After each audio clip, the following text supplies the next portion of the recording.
Baik, bismillahirrahmanirrahim. Alhamdulillahi rabbil alamin. Wa bihi nasta'inu ala umuri dunya waddin. Wassalatu wassalamu ala asyrafil anbiya'i wal mursalin. Sayyidina wa nabina Muhammadin wa ala alihi wa ashabihi ajma'in. Amma ba'd. Baik, kita lanjutkan kembali latihan baca kitab kita dari kitab At-Ta'liq ala Al-Qawaid Al-Hisan المتعلقة بتفسير القرآن لفضيلة الشيخ محمد بن صالح العثيمين غفر الله له ولوالديه ولمشايخه وللmuslimina أجمعين. Baik. Sekarang kita masuk ke pembahasan baru atau kaidah yang baru, kaidah yang ketiga. Kaidah yang pertama berkaitan dengan talaqi at-tafsir, kaifiyah talaqi at-tafsir.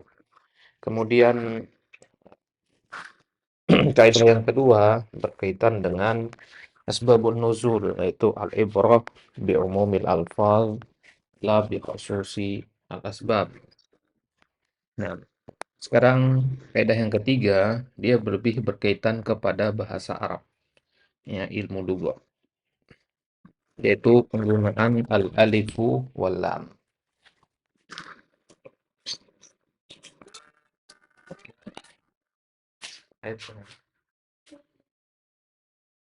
Baik.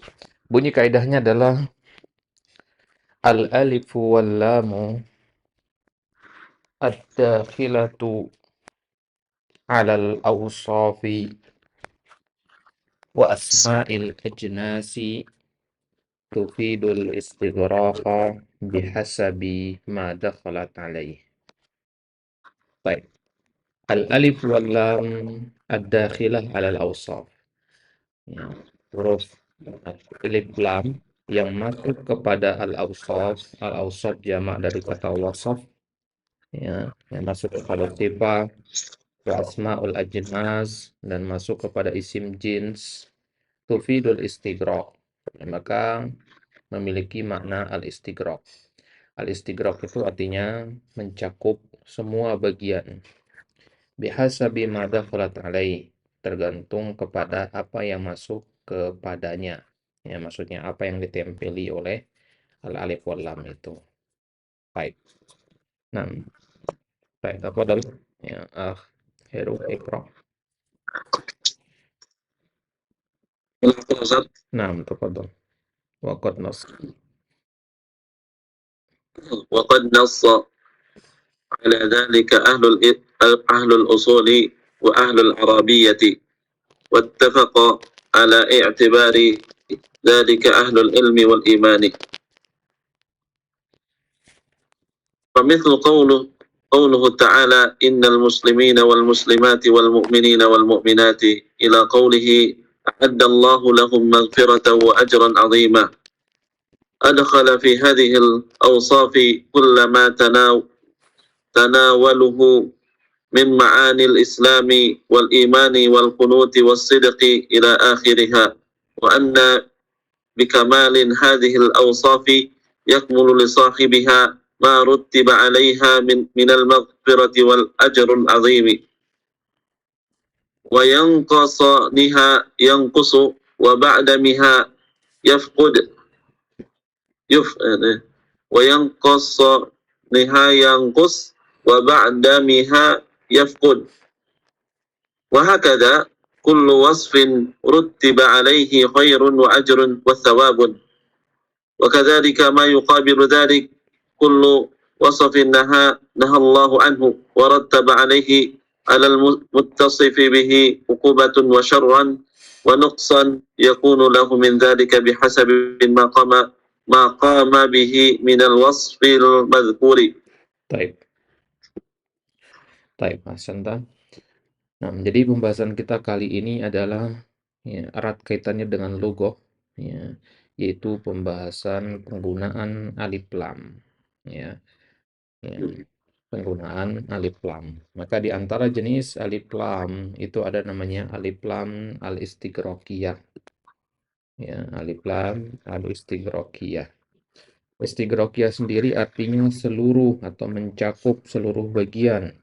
Ya, itu al-istighraq. Nah, misalkan kita mengatakan istaghraqal kalam jami'at tullab, di mana kullu tullab ya dakhiluna fi hada al-kalam. Baik. Nah, jadi alif lam al-istighraqiyah itu ada nanti untuk namanya istighraq as-sifah atau istighraqul awsaf. Ada juga untuk istighraqu al-jins. Hmm. Ada istighraqu sifah, ada istighraqu al-jins. Hmm. Nah, jadi untuk menunjukkan seluruh sifat atau seluruh jins. Nah, itu yang akan kita bahas sekarang. Baik.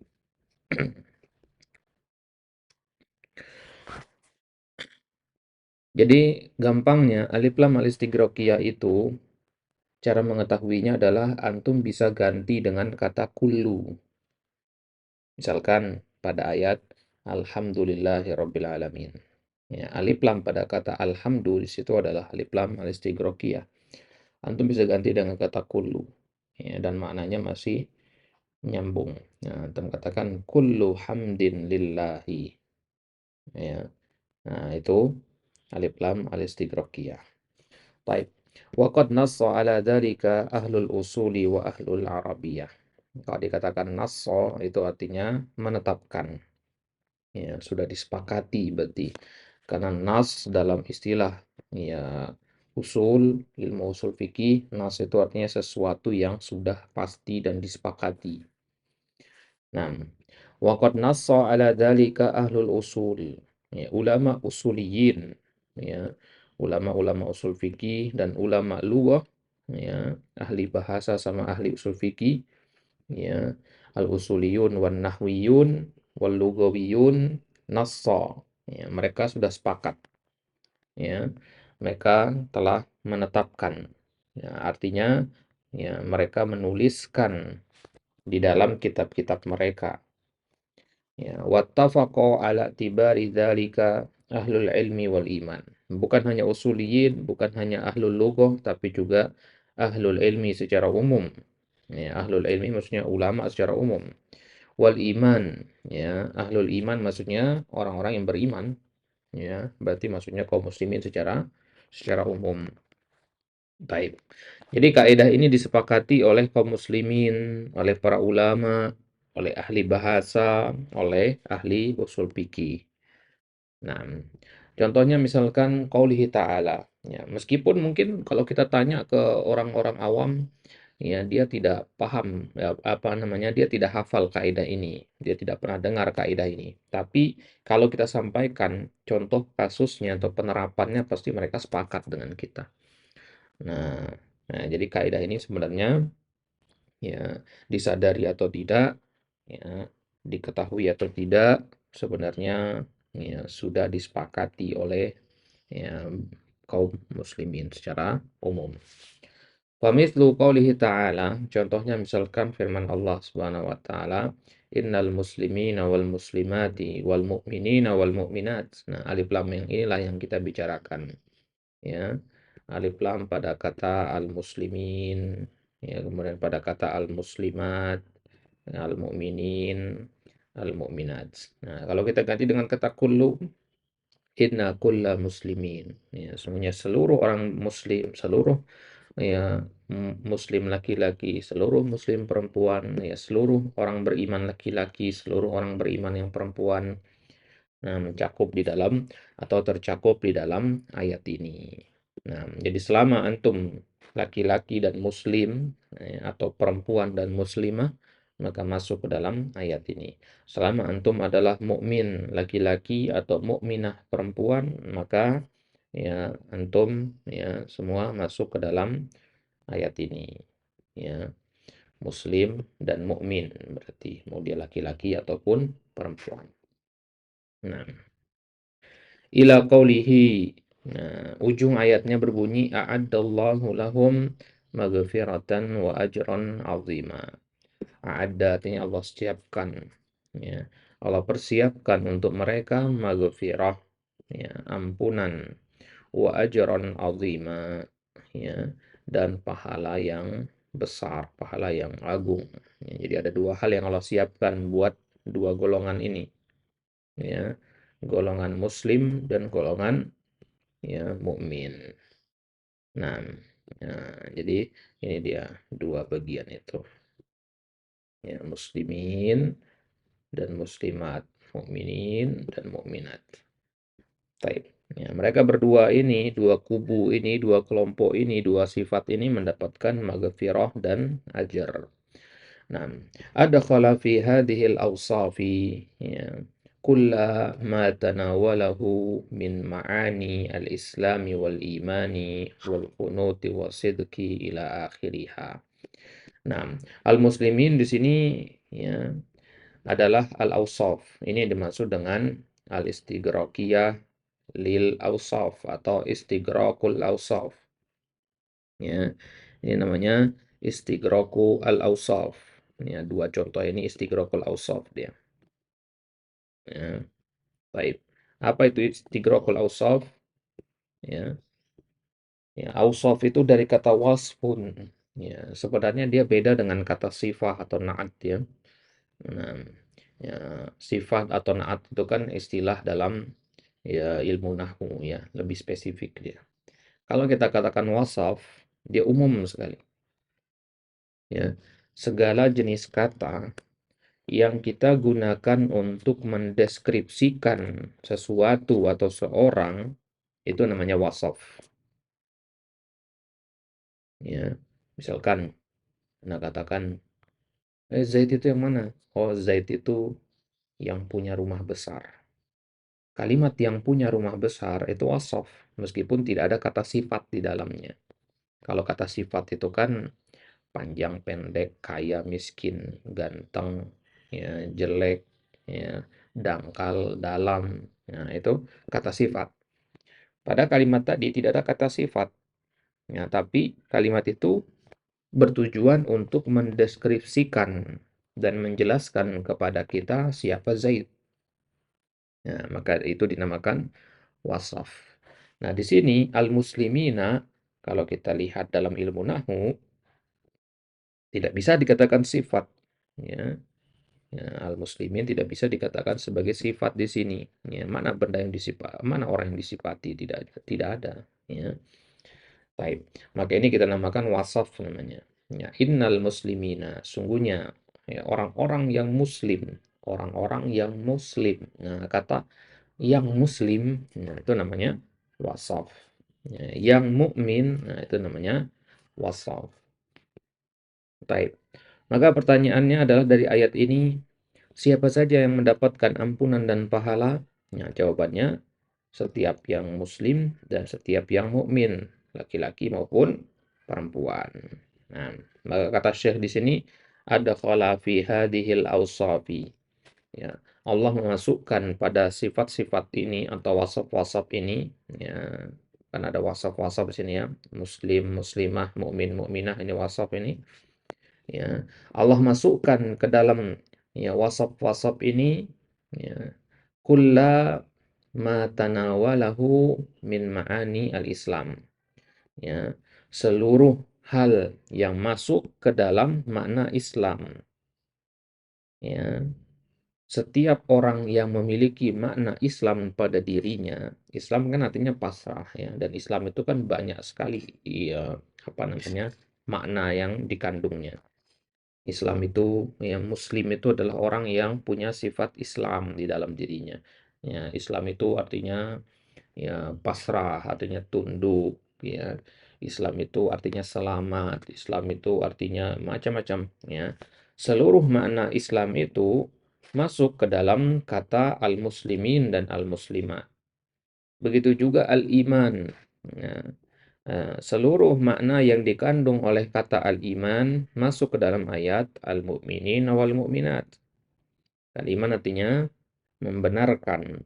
Ya, maka ya, setiap laki-laki yang membenarkan berita-berita ya, dari Allah dan Rasul-Nya, begitu juga setiap perempuan yang membenarkan berita-berita dari Allah dan Rasul-Nya, ya, masuk ke dalam ayat ini. Ya. Ya, jadi seluruh makna iman masuk ke dalam ayat ini, wal mu'minina wal mu'minat. Wal kunut, ya, juga seluruh makna al kunut. Ya, al kunut itu sendiri ya artinya taat, ya. Ya, karena dikatakan muslim itu karena kan dia taat, ya. Muslim itu kan artinya ketaatan. Ya, salah satunya ya. Ya, karena muslim kan secara bahasa artinya kita pasrah kepada Allah. Ya, al-istislamu lillah ya bitauhid ya wal inqiyadu lahu bitta'ah. Itu definisi Islam. Maka seluruh makna yang dikandung oleh definisi Islam masuk ke dalam ayat ini. Ya, salah satu makna definisi Islam adalah al-qunut, ya, ketundukan. Maka setiap orang yang tunduk masuk dalam ayat ini. Saya termasuk orang yang tunduk, oh berarti masuk antum dalam ayat ini. Ya, orang-orang yang mendapatkan maghfirah dan ajar. Wasidqi, ya, sidq itu makna dari al-iman. Ya, kandungan mendalam dari makna al-iman itu ada sidq, ya, membenarkan. Maka setiap orang yang membenarkan berita dari Allah dan Rasulnya, dia mendapatkan ampunan dan pahala dari Allah. Nah, seluruh makna yang luas itu, makna Islam, makna iman, ketundukan, ya, kemudian pembenaran, ya, semua itu kenapa masuk ke dalam ayat ini? Ya, karena adanya alif lam ini. Alif lam inilah yang mengisyaratkan kepada kita bahwasanya mau dia laki-laki atau perempuan, seseorang itu selama dia memiliki makna Islam pada dirinya, selama dia memiliki makna al-qunut, tunduk dalam dirinya, masuk ke dalam ayat ini. Begitu juga al-mu'minin wal mu'minat. Dari alif lam ini kita paham bahwasanya setiap orang, mau dia laki-laki ataupun perempuan, selama pada dirinya itu ada sifat al-iman dan ada pembenaran di dalam hatinya, tidak ada pengingkaran terhadap syariat Allah, ya, maka dia masuk ke dalam ayat ini, termasuk orang-orang yang mendapatkan atau yang disiapkan oleh Allah bagi mereka ampunan dan pahala yang besar. Wa anna bi kamali hadhil awsafi yakmulu li sahibiha ma ruttiba 'alaiha minal maghfirati wal ajril azimi. Wa anna bi kamali hadhil awsaf, dan sungguhnya kesempurnaan sifat-sifat ini, artinya kadar muslim seseorang, kadar Islam seseorang itu kan beda-beda ya. Ya, makanya kan di ayat dikatakan udkhulu fisilmi kafah. Masuklah kalian ke dalam agama Islam secara totalitas, secara sempurna. Berarti ada orang yang Islamnya nggak sempurna. Begitu juga mukmin. Ya, kan kita dalam akidah Ahlussunnah meyakini bahwasanya iman itu bisa bertambah dan bisa berkurang. Ya, maka kadar keimanan seseorang itu beda-beda. Kita sama-sama muslim, kita sama-sama mukmin, tapi kadar Islam dan kadar iman kita itu beda-beda. Nah, berarti kalau kadarnya berbeda-beda, ya, kadar keislaman dan keimanan orang berbeda-beda, berarti kadar sesuatu yang Allah siapkan bagi mereka, yaitu ampunan dan pahala, juga beda-beda.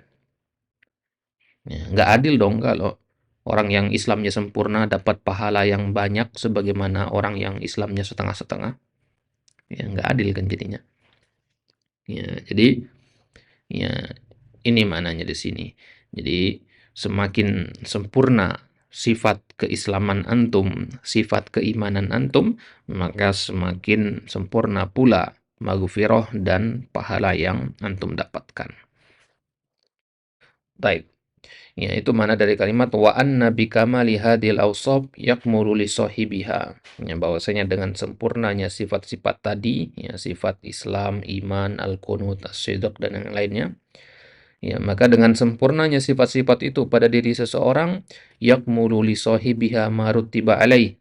Ya, semakin sempurna pula ya apa yang Allah siapkan bagi mereka, ya, yaitu berupa ampunan dan pahala yang besar.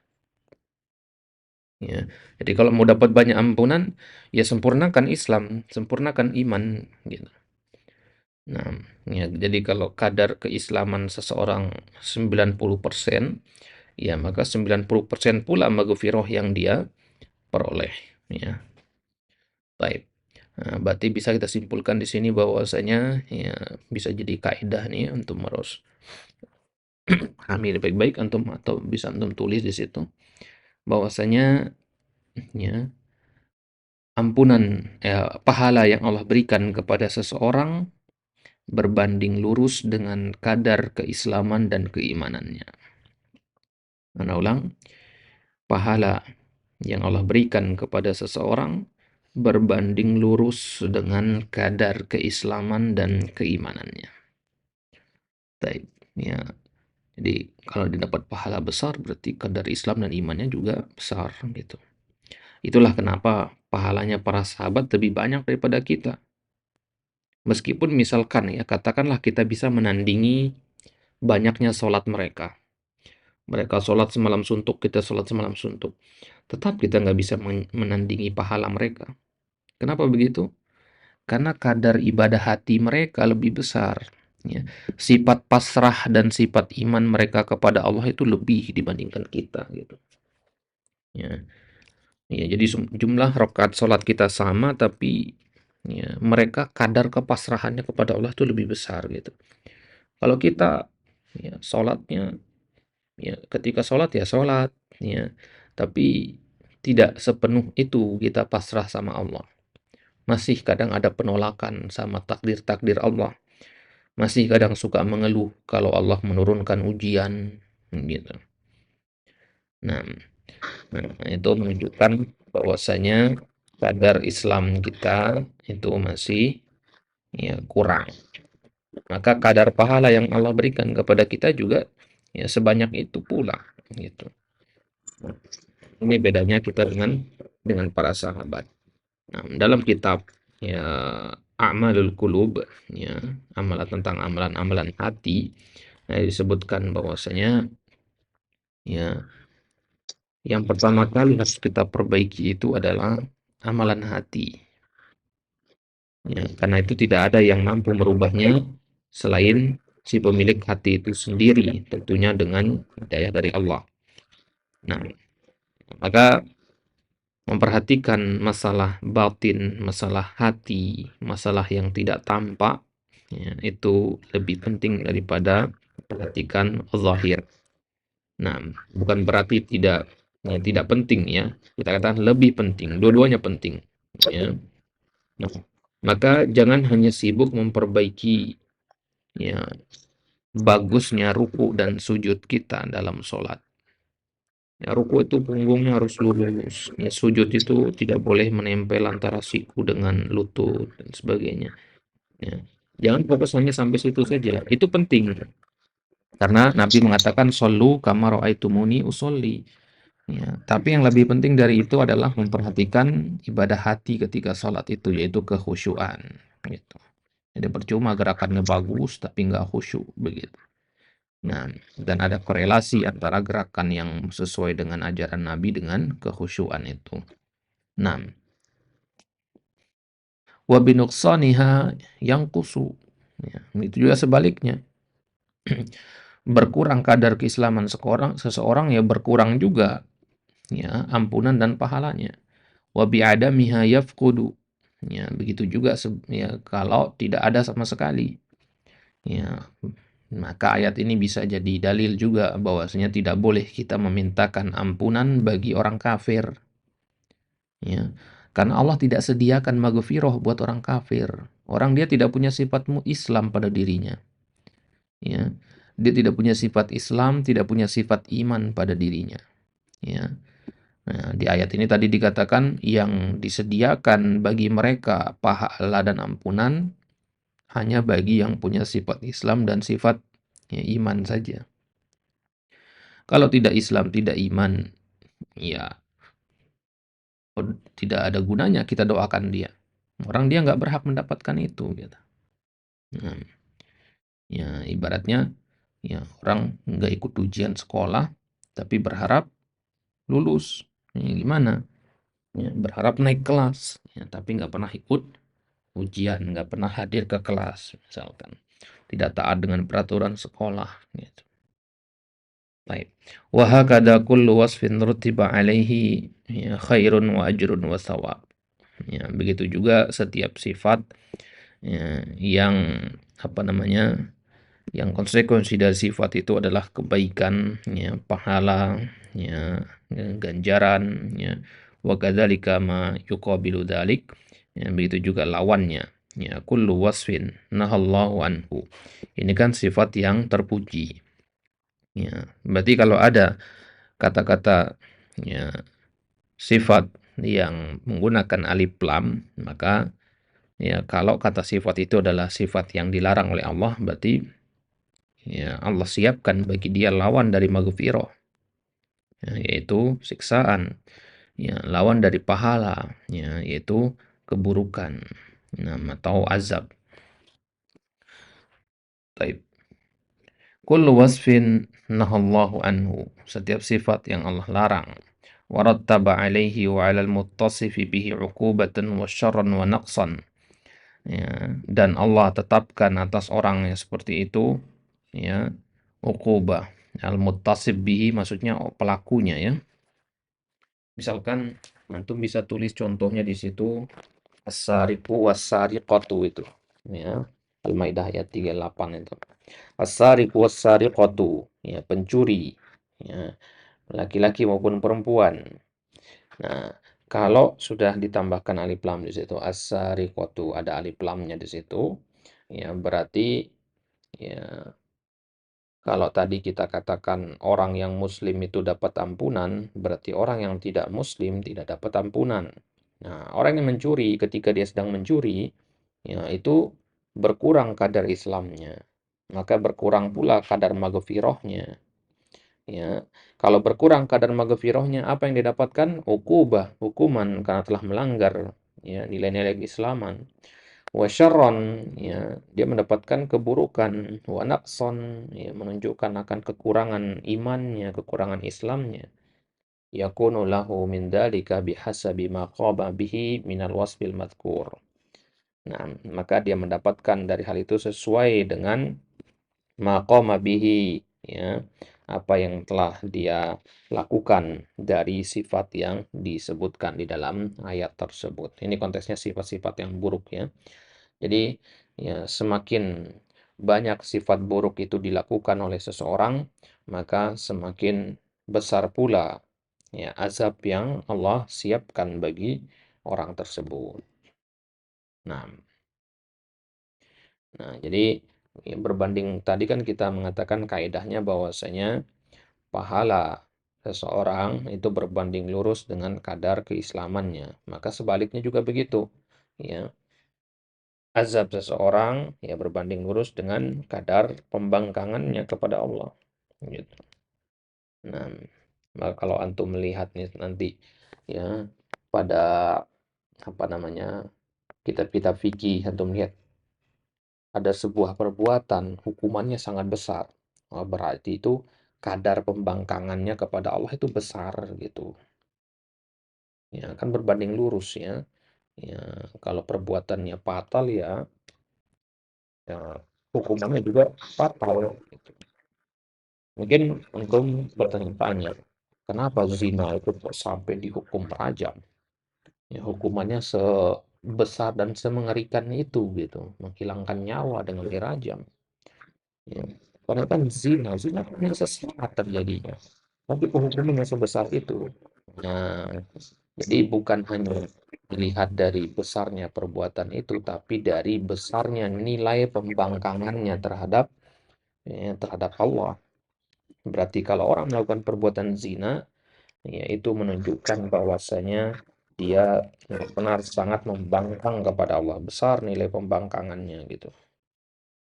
Nah, ya, jadi bukan masalah besar kecilnya perbuatannya, tapi besar masalah ya siapa yang ya di ya maksiati itu Allah Subhanahu wa taala. Nah, belum lagi efeknya bagi seorang hamba. Ya. Semakin besar efek bahayanya, maka semakin besar pula ya, larangan dan hukumannya. Baik. Nah, kalau sampai ini ada pertanyaan? Nah, Ustaz. Udah. Baik, tadi ada kita sebutkan ya di paragraf yang ini ada kata ajar ya dan ada kata tawab. Ini tadi kita terjemahkan sama, artinya pahala ya. Nah, sebenarnya ada perbedaan ya, antara dua kata ini ya dalam secara syar'inya ya. Nah, ya, kalau ya, ajar itu muqabilul amal. Dia imbalan atas sebuah pekerjaan atau amalan. Jadi ada usaha, ada pengorbanan, baru antum dapat balasan upahnya. Itu ajar. Makanya antum kalau mempekerjakan orang, misalkan antum menyewa tukang bangunan, ya, selesai dia bekerja, antum kasih dia uang, upahnya. Nah, itu ajar namanya. Misalkan di Al-Quran, innama yuwaffas sabiruna ajrahum bighairi hisab. Ya, orang-orang bersabar itu ya, ajarnya tanpa batas. Ada usahanya di situ. Apa usahanya? Ya sabar itu. Ya. Nah, ya. Nah, kalau sawab, ya dia apa namanya lebih kepada ya, balasan kebaikan. Ya, lebih kepada balasan kebaikan. Ya. Jadi maknanya adalah balasan kebaikan atas amal soleh. Ya, jadi dia bentuknya pahala di akhirat atau kemuliaan di dunia. Nah, itu sawab. Ya.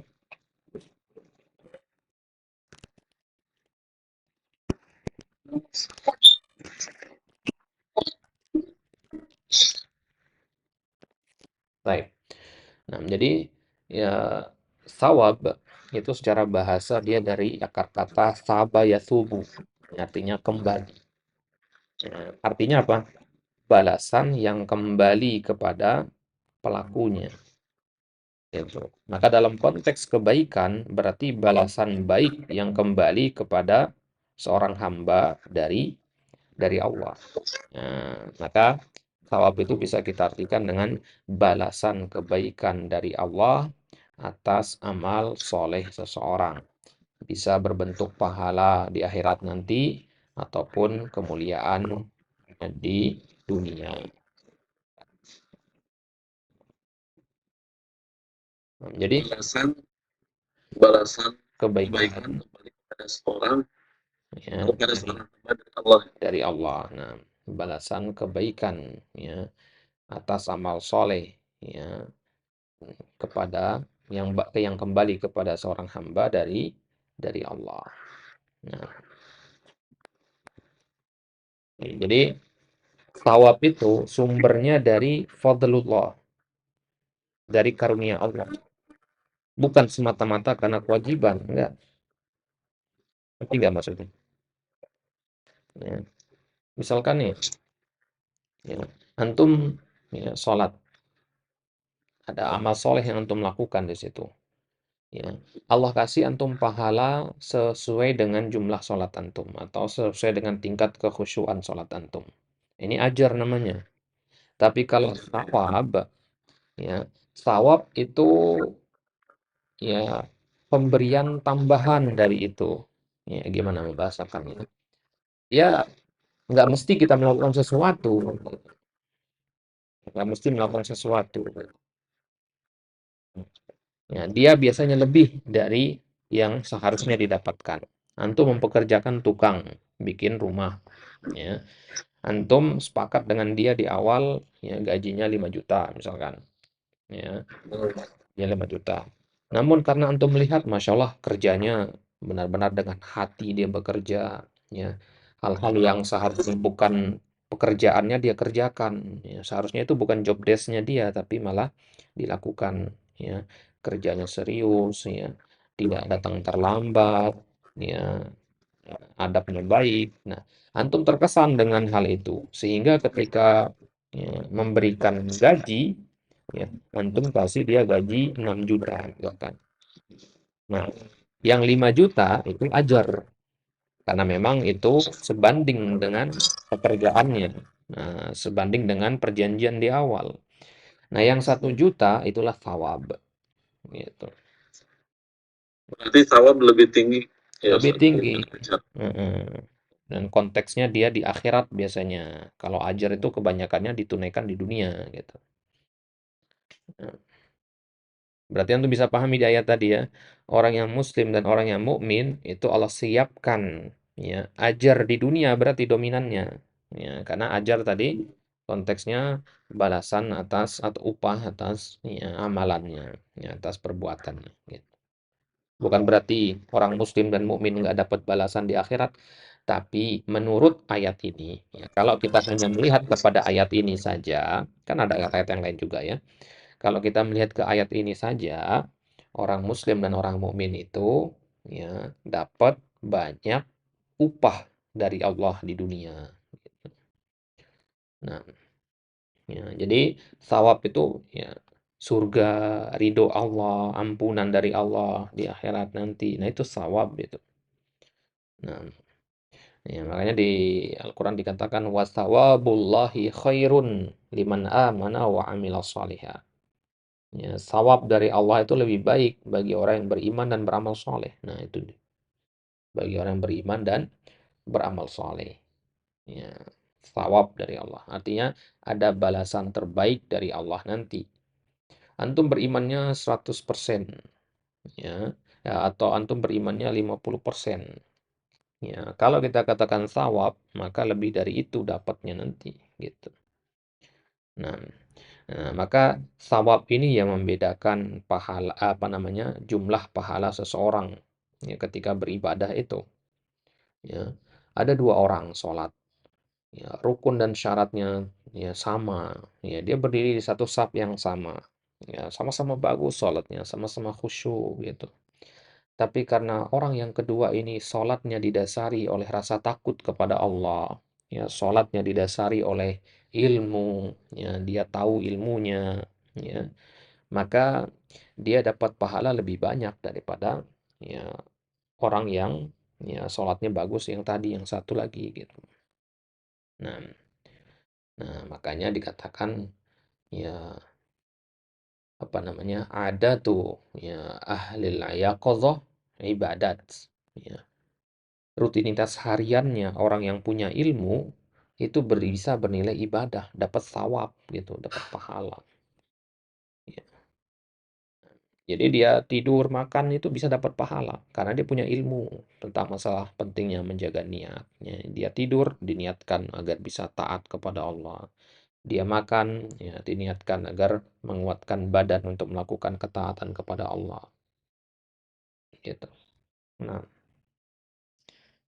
jelas ya bedanya ajar sama sawab ya. Ustaz. Baik. Ada lagi yang tanyakan, Fadl? Cukup ya? Antum bisa sampai jam berapa nih? Insya Allah sampai setengah 9. Baik. Masih bisa kita lanjutkan dikit lagi ya. Baik. Sekarang kita lihat ya, komentar dari Syekh Al-Utsaimin. Nah, baik. Tafadhal Iqra. Al-hukmu.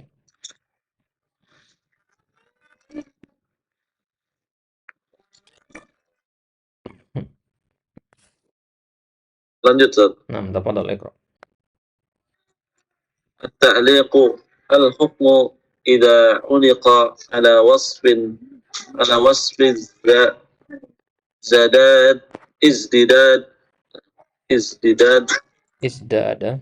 بزي- ازدد ازدادا بزيارة ذلك الوصف ونقص ونقص بنقصه لأن الحكم لأن الحكم المع... لأن Mana? الحكم ماذا أقصد؟ Al-mu'allaqa. علق على وصف يدل على علية aliyatin dzalikal wasfi wal hukmu ilmiyati. yadu wal hukmu yaduru ma illatihi wujudan wa adaman wa quwwatan wa dha'fan. Al hukmu idza uliqa ala wasfin fa innahu yaqwi bi quwwatin dzalikal wasfi wa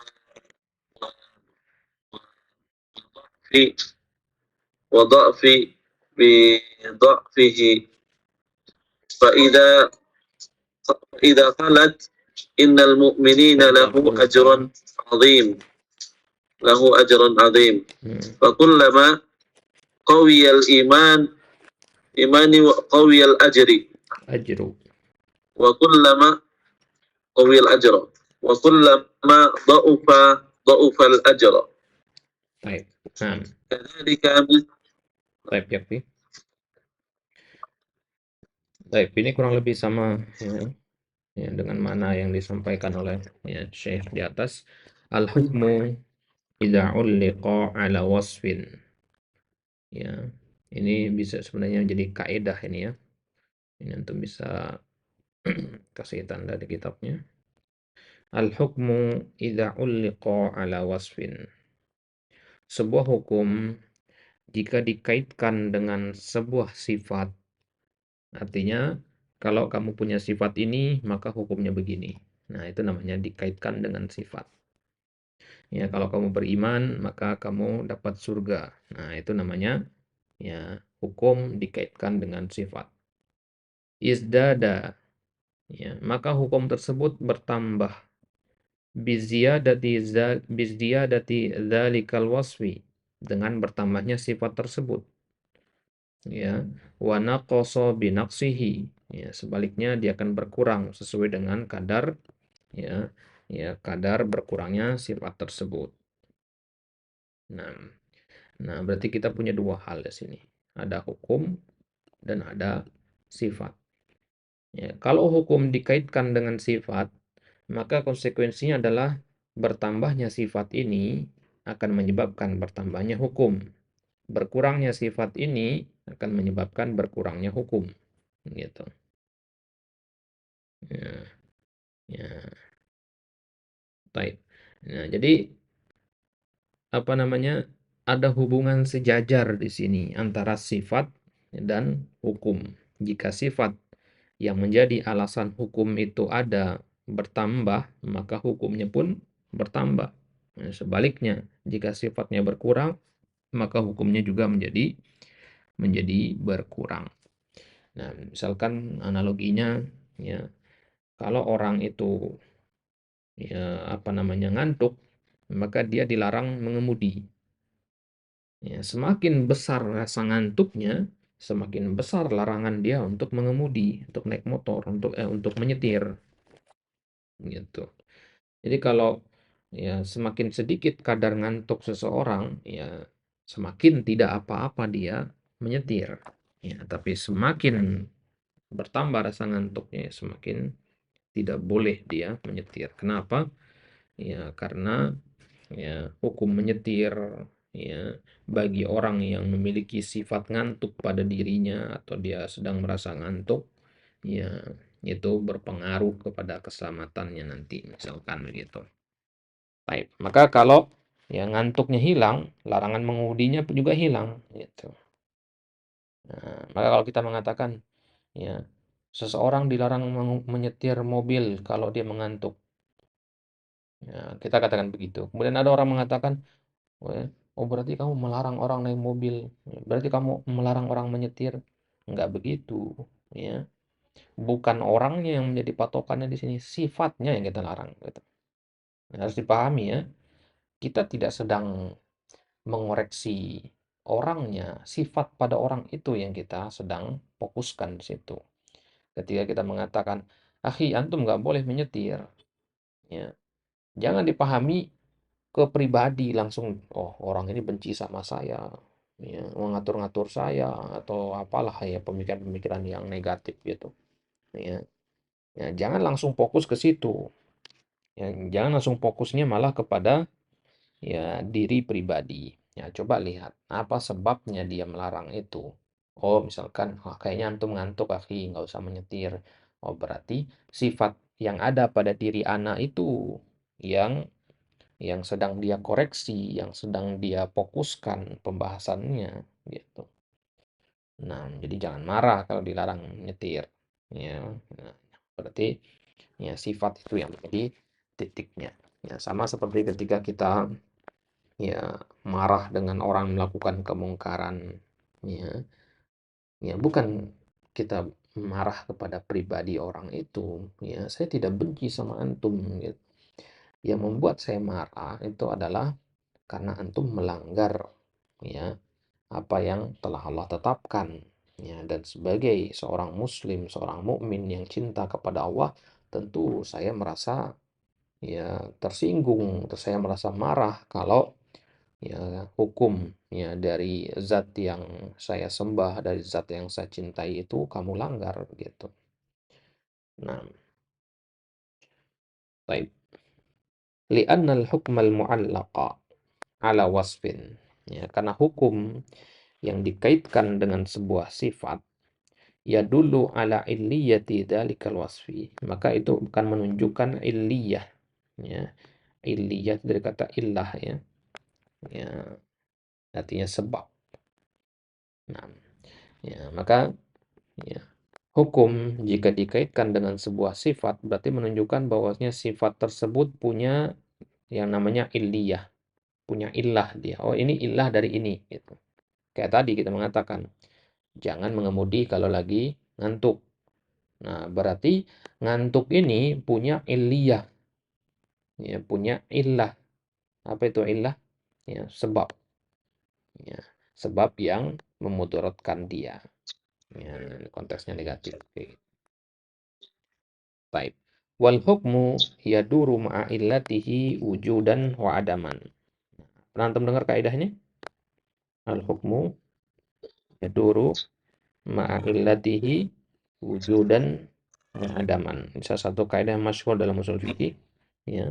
Bahwasanya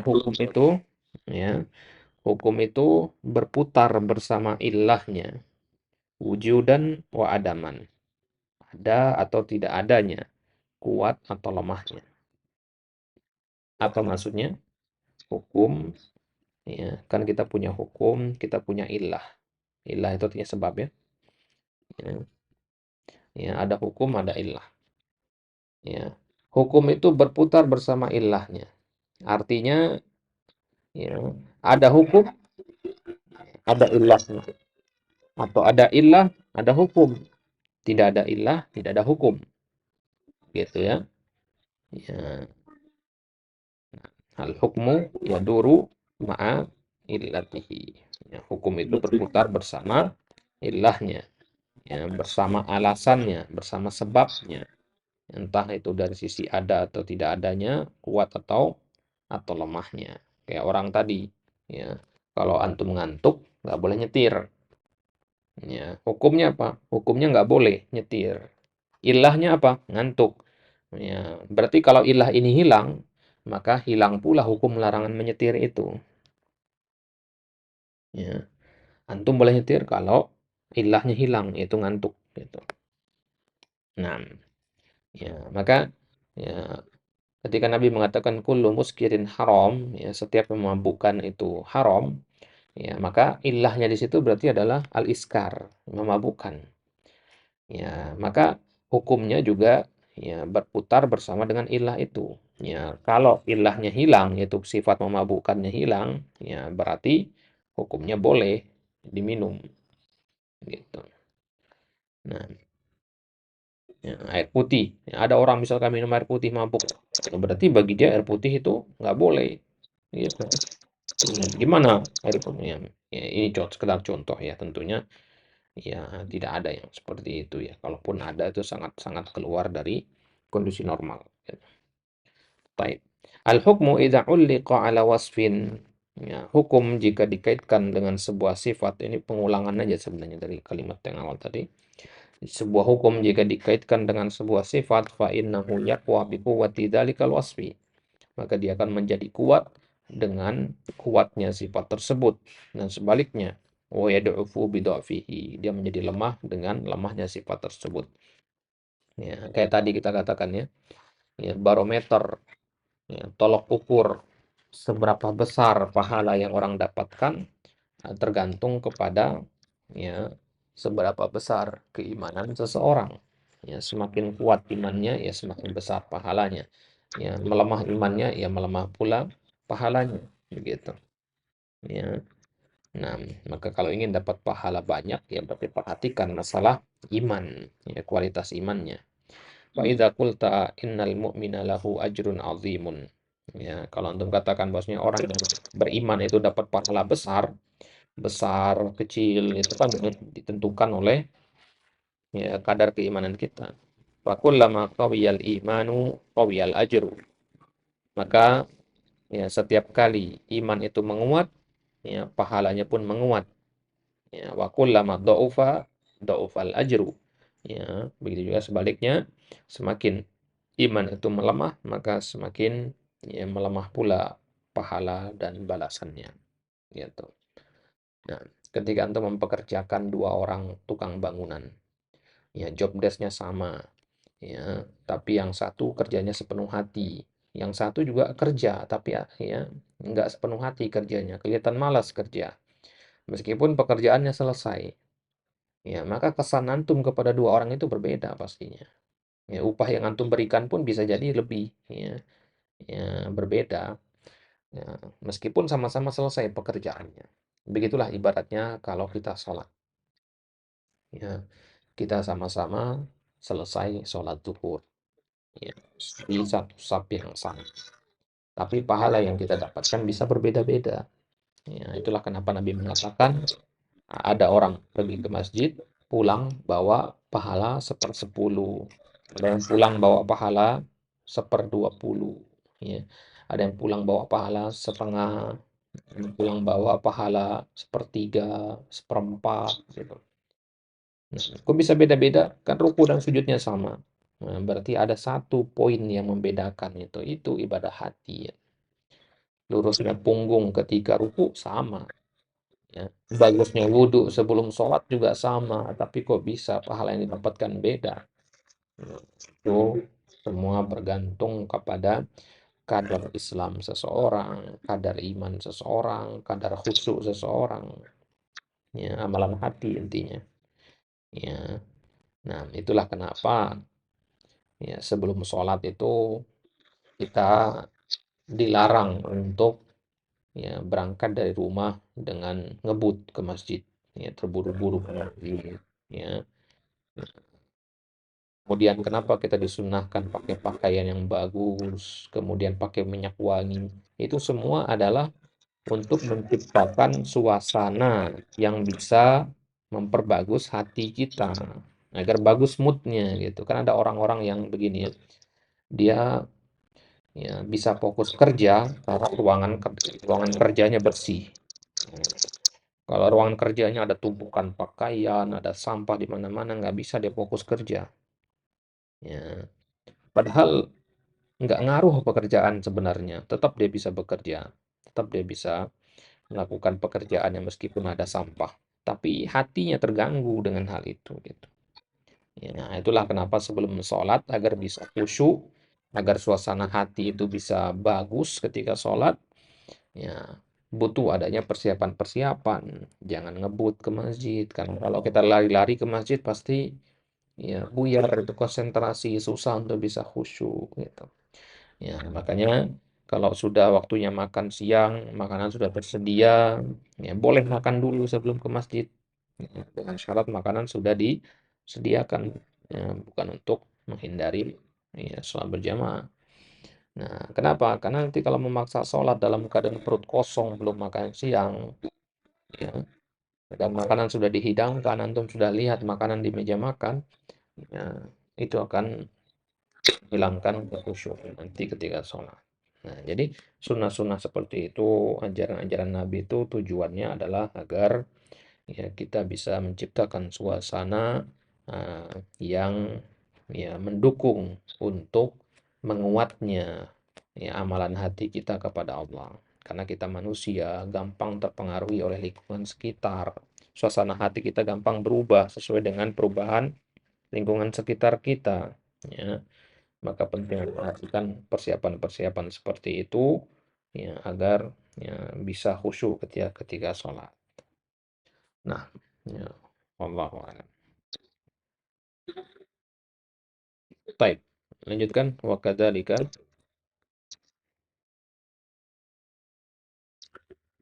كذلك مثل قوله تعالى إن الإنسان خلق هلوعا إذا مسه الشر جزوعا وإذا مسه الخير منوعا آمن بجانس بجانس الإنسان فكل إنسان هذا وصفه إلا من استثنى لله بقوله إلا المصلين إلى آخرها كما أن قوله قول كما أن قوله والعصر إن الإنسان لفي خسر أي كل إنسان منتصف متصف بال بال بالخسار bil khasari. إلا بالخسار إلا الذين آمنوا وعملوا الصالحات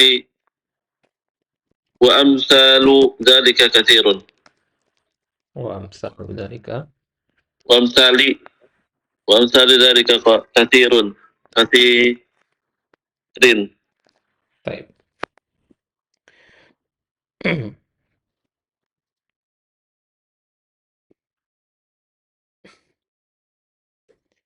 Wa kadzalika mithlu qoulihi ta'ala, begitu juga contoh yang kedua. Ya, selesai dari contoh yang pertama, yaitu innal muslimina wal muslimat wal mu'minina wal mu'minat. Ya, dari surat Al-Ahzab ayat 35. Ya, selesai kita dari contoh yang pertama. Sekarang kita masuk contoh yang kedua dari surat Al-Ma'arij ayat 19 sampai ayat ke-22. Qauluhu ta'ala innal insana khuliqa halu'a. Sungguhnya manusia itu diciptakan halu'a. Ya. Halu'a itu artinya suka mengeluh. Ya. Manusia itu diciptakan oleh Allah dari sananya memang halu'. Ya. Halu'a itu suka mengeluh. Nah, ada yang mengatakan halu'a itu artinya ya kurang sabarnya. Ya. Nah, ya, idza massahu syarru jazu'a. Ya, kalau mereka tertimpa syarru, ya, tertimpa asyarr, ya, ya, kemiskinan atau keburukan, ya, jazu'a, ya, mereka tidak bersabar, ya, atau pelit, gitu ya. Mereka tidak bersabar lah kita artikan ya. Jazu'a di sini artinya tidak bersabar.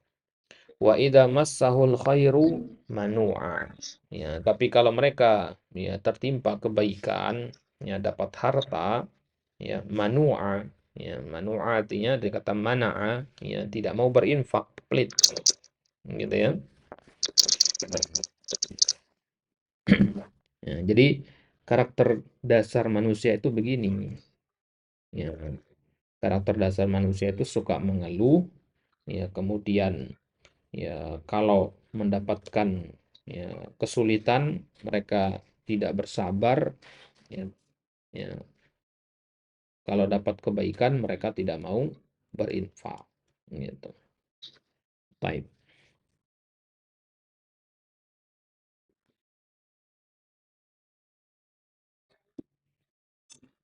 Amun bijinsil insan, ya dikatakan apa? Innal insan, ya ada alif lam di sini. Alif lam ini yang kita sedang bahas.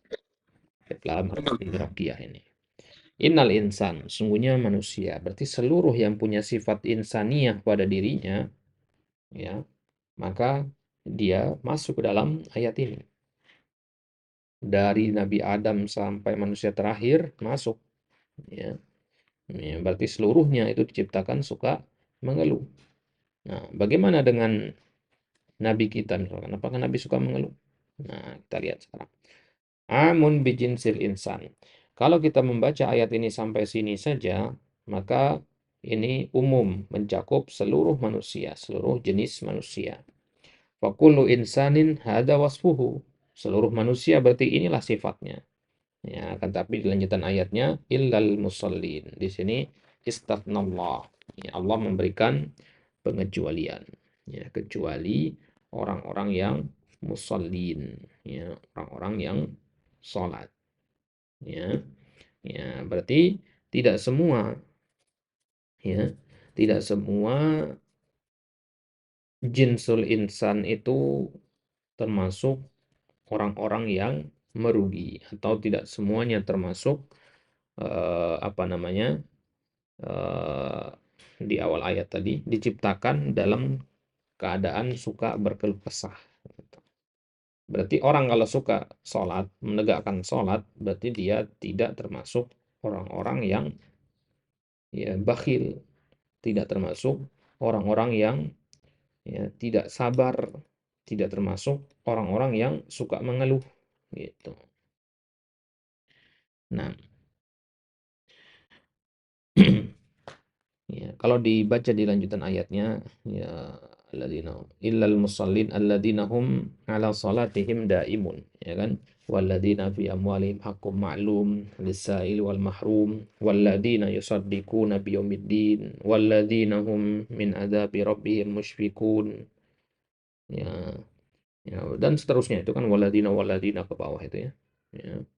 Walladzina hum li amanatihim ra'un ya walladzina hum li amanatihim wa ahdihim ra'un walladzina hum bisyahadatihim qaimun ya. Sebelumnya walladzina hum li furujihim hafizun. Nah, ini semua wasaf ini, pengecualian dari al-insan di awal tadi.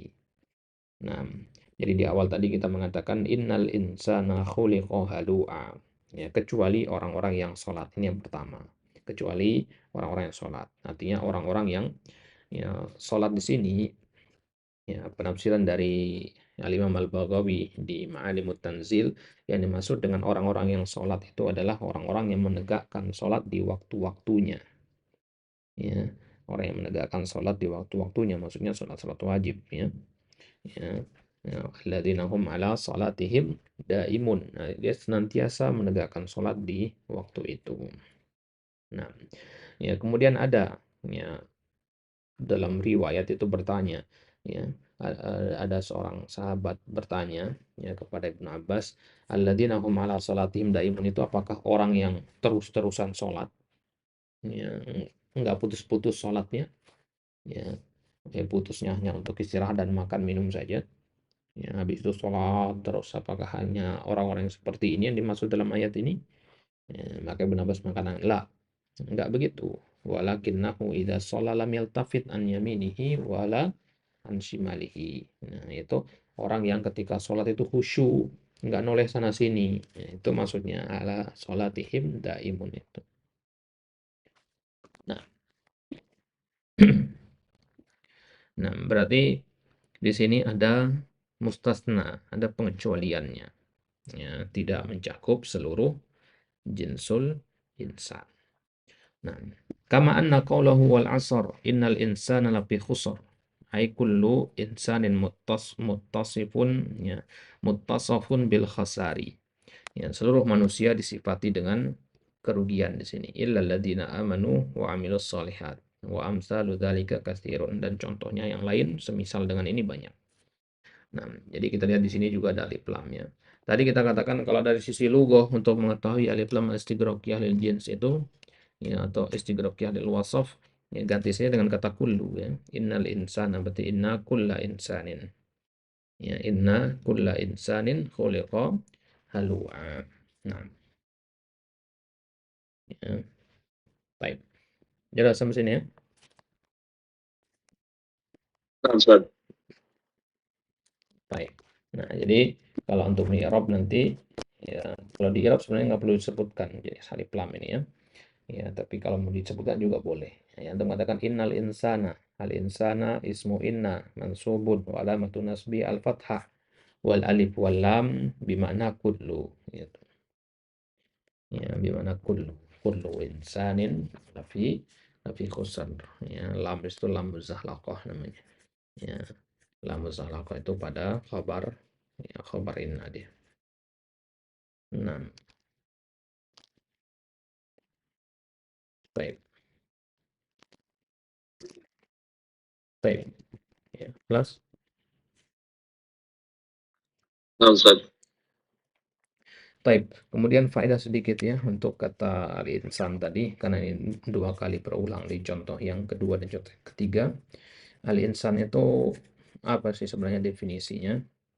Ya, sebenarnya maknanya luas sekali, ya tergantung kepada konteks ayatnya. Nah, ya, di antara maknanya, ya mana dari kata insan ini ingatnya di antaranya saja. Al-insan itu menurut para ulama lugah diambil dari kata an-nisyan. Ya, an-nisyan kan artinya lupa ya. Ya, jadi karakter manusia itu memang lupa gitu. Lupa akan kebaikan ya. Nah, kemudian ya ada juga yang mengatakan al-insan itu dari kata al-uns. Ya, al-unsu. Al-unsu itu artinya keakraban, kedekatan. Ya, al-uns. Ya, karena ya, manusia itu makhluk sosial. Ya, jadi butuh dekat dengan manusia yang lain. Nah, itu namanya al-uns. Baik. Al-unsu ya. Nah, hamzah nun sin. Nah, berarti insan itu lebih kepada status apa namanya? Kita sebagai manusia secara psikologis butuh kepada manusia lain gitu. Nah, antum dipanggil insan ya karena antum butuh manusia lain. Kita tuh makhluk sosial, nggak bisa hidup tanpa manusia lain gitu. Nah, kemudian ada istilah bashar. Ya, bashar juga kalau diterjemahkan artinya manusia. Nah, tapi kalau bashar itu biasanya konteksnya lebih kepada fisik. Ya, kalau insan kan tadi psikologi seseorang ya. Ya, ya, jadi kalau antum pahami ayat ini, innal insana khuliqa halu'a, sungguhnya manusia itu secara psikologis diciptain suka ngeluh. Ya, ya, itu antum memahami ayat ini. Jadi jangan antum bayangkan fisiknya di sini. Yang antum bayangkan adalah karakternya, psikologisnya, ya, kepribadiannya, gitu. Ya, innal insana khuliqa halu'a. Karena yang mengeluh itu bukan hanya badan, ya. Mengeluh itu kan reaksi psikologis, reaksi batin terhadap ya kejadian yang menimpanya. Gitu. Nah, maka kalau ayat ini kita ganti dengan bashar, innal basyara khuliqa halu'a, nggak nyocok.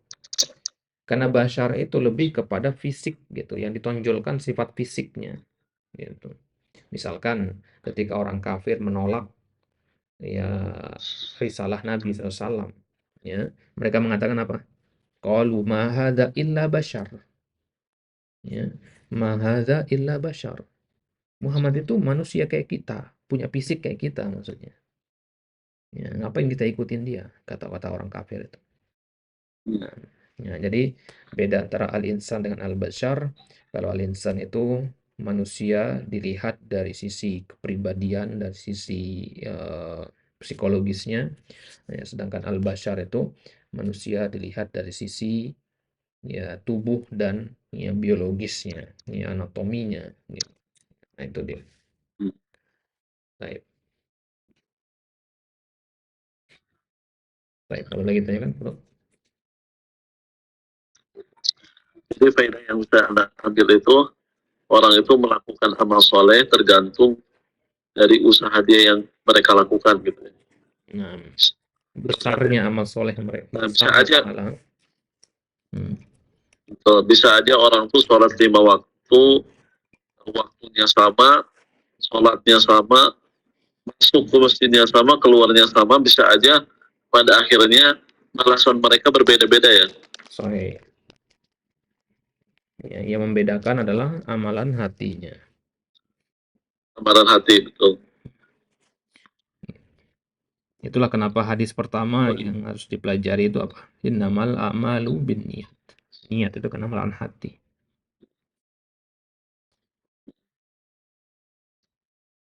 Nah, Ibnu Qayyim bahasa mengatakan ya a'malul qulubi aslun fil ibadat kata beliau. Wal jawarih tabi'atun laha. Ya, amalan hati itu adalah asal dari ibadah seluruhnya. Ya, sedangkan amalan anggota badan itu pengikut dari amalan hati. Ya, di dalam hadis kan antum hafal ya. Innallaha la yanduru ila suwarikum. Ya, Allah tidak melihat kepada badan kalian. Ya. Allah nggak lihat kepada lurusnya punggung kalian ketika ruku, tapi melihat kepada nilai kekhusyuan kalian. Tapi ingat, jangan dipahami, oh berarti nggak penting ruku yang benar. Enggak. Kan ada korelasi antara ya gerakan badan dengan hati itu. Kalau hatinya khusyuk, gerakannya juga bagus. Ya, dan orang kalau pengen khusyuk, cara pertama ya perbaiki gerakannya. Jadi itu bukan dua hal yang terpisah ya. Gerakan yang baik dengan ya, kekhusyuan. Nah, oke, ada lagi pertanyaan? Boleh?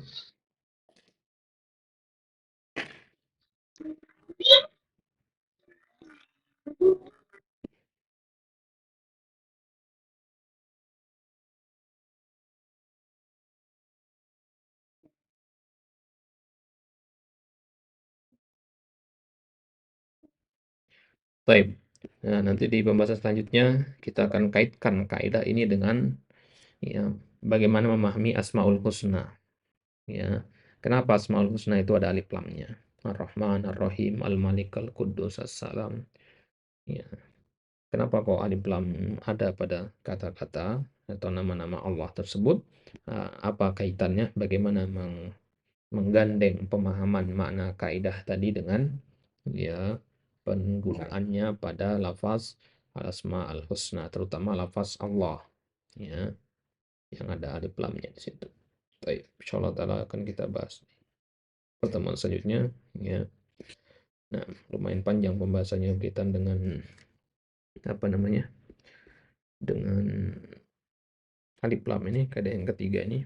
Baru nanti insyaallah taala kita masuk ke kaidah yang selanjutnya. Baik, wallahu taala ala wa alam. Ya, dikasih tanda di kitabnya. Nanti kita lanjutkan lagi. Naktafi bihadza wa sallallahu ala nabiyyina Muhammad wa ala alihi wa sahbihi wasallam wa akhiru da'wana alhamdulillahi rabbil alamin. Nah, wallahu al-muwaffiq ila sabilir rasyad. Naktafi wa nakhtasir hadal majlis. Subhanakallah wa bihamdika asyhadu an la ilaha illa anta Assalamualaikum warahmatullahi wabarakatuh. Waalaikumsalam warahmatullahi wabarakatuh. Jazakumullah khairan Ustaz.